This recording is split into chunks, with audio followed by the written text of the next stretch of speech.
Assalamualaikum warahmatullahi wabarakatuh. Untuk materi KDTK pertemuan kelima kita akan membahas tentang cara tindakan untuk membantu pasien BAK atau buang air kecil. Iya, jadi untuk keterkaitannya dengan kebutuhan eliminasi urin. Nah, untuk indikasi membantu pasien buang air kecil BAK di tempat tidur pada pasien dengan gangguan imobilitas fisik dan juga penyakit tertentu. Misalkan dia tidak bisa bergerak, ya dia mengalami gangguan. Nah, kalau ketika dia sakit di rumah sakit, dia tidak bisa berbuat apa-apa, miring kiri aja sakit, miring kanan aja sakit. Nah, itu juga perlu bantuan dari orang tenaga kesehatan atau perawat di sekitar. Nah, kemudian tujuannya membantu pasien BAK di tempat tidur itu adalah memenuhi kebutuhan eliminasi fekal dan juga urin. Nah, jadi kalau misalkan pasien tersebut mengalami masalah gangguan mobilisasi, nah misalkan kalau ada pasien yang akan melakukan BAK, kita bantu. Nah, jadi kalau misalkan kalau tidak ada pemenuhan eliminasi urin, pasien juga akan mengalami kesulitan. Ya, pada akhirnya pasien tersebut menahan mungkin untuk BAB dan BAK. Nah, akhirnya bukan tambah sembuh malah bertambah penyakit. Nah, untuk persiapan alatnya dan juga tempat, ini yang pertama adalah pispot urinal ya. Urinal itu ada macam dua ya, untuk khusus laki-laki dan juga perempuan. Itu yang dari plastik. Ya, biasanya tuh yang berwarna putih. Ya, ini sifatnya tidak steril lah ya. Ya, setidaknya bersih setelah digunakan, dicuci, kemudian ditempatkan di tempat yang memang khusus menyimpan tempat urinal tersebut. Kemudian alas ya, alas itu seperti perlak ya, perlak yang tidak mudah menyerap air ya. Jadi fungsinya itu ketika ada serpian-serpian seperti air urin atau air bekas membasuh urinnya itu, jadi bisa dibersihkan ya, tidak mudah menyerap. Kemudian untuk botol berisi air cebok. Nah, ini untuk kalau botol juga bisa, untuk ember juga bisa, dan juga ada gayungnya. Kemudian ada tisu ya, untuk mengelap, untuk mengeringkan kalau sudah pasien setelah mengalami BAK. Terus kemudian selimut ekstra. Nah, untuk selimut ekstra ini selimutnya mungkin ada pasien jika selimutnya kotor, itu bisa digantikan dengan selimut yang baru.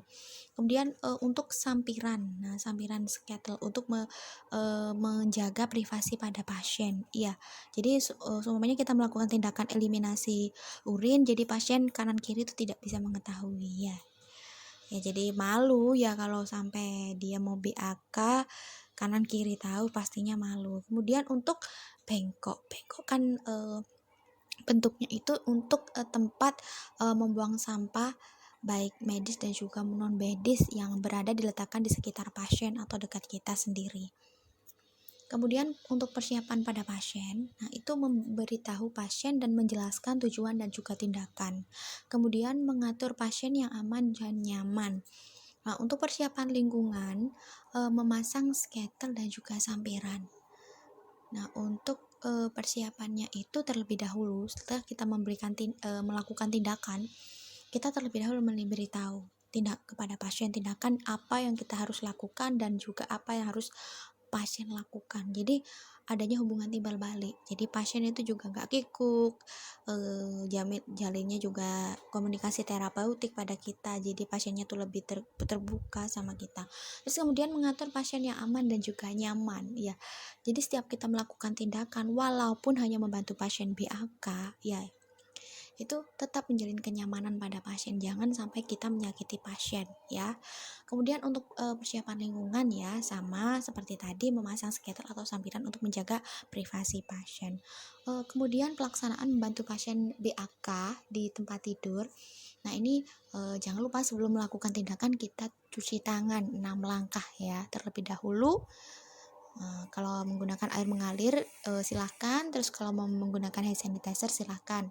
Terus kemudian pakaian pasien bagian bawah ditanggalkan dan bagian yang terbuka ditutup dengan selimut.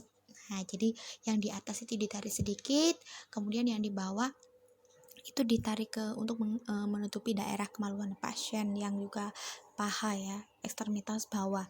Kemudian pada pasien dianjurkan menekuk lutut.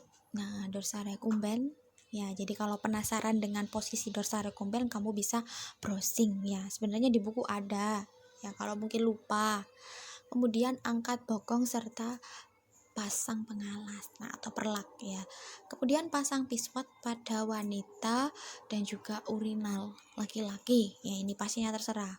Kalau bisa, kalau pasien wanita, perawatnya pasien wanita. Kalau pasien laki-laki, perawatnya pasien laki-laki ya.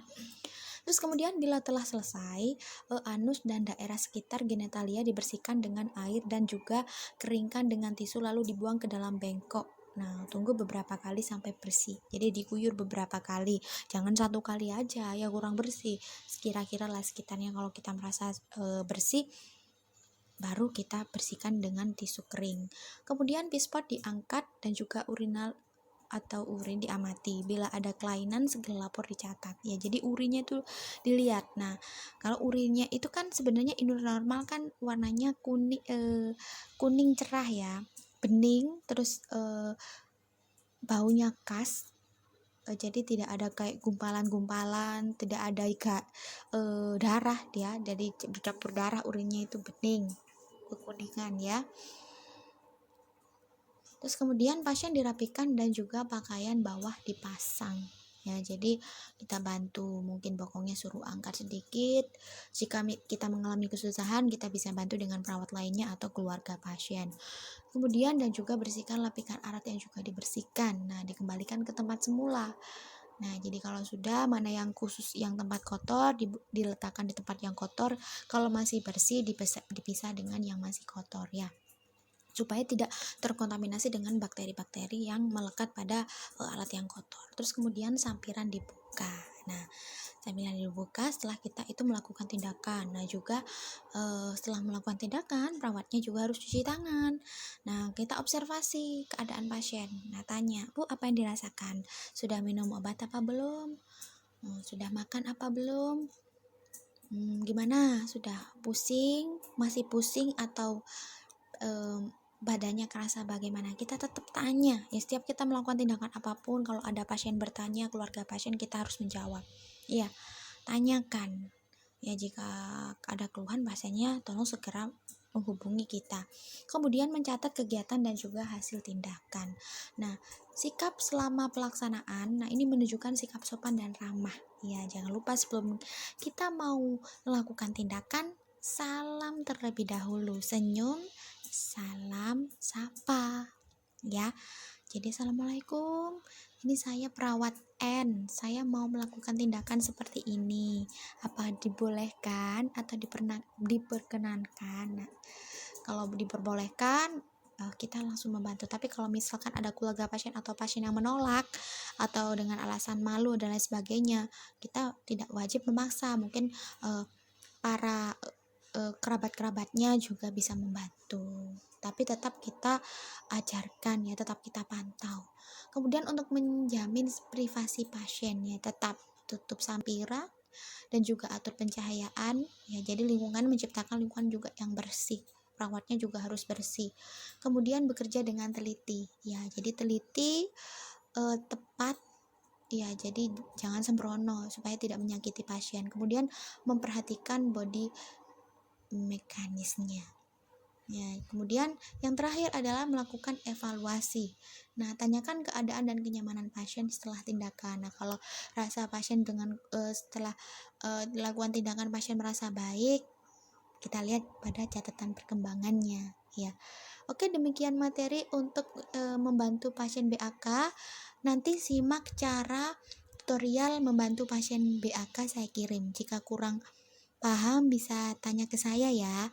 Nanti minggu depan setelah ulangan harian kita lakukan praktek ya. Wassalamualaikum warahmatullahi wabarakatuh.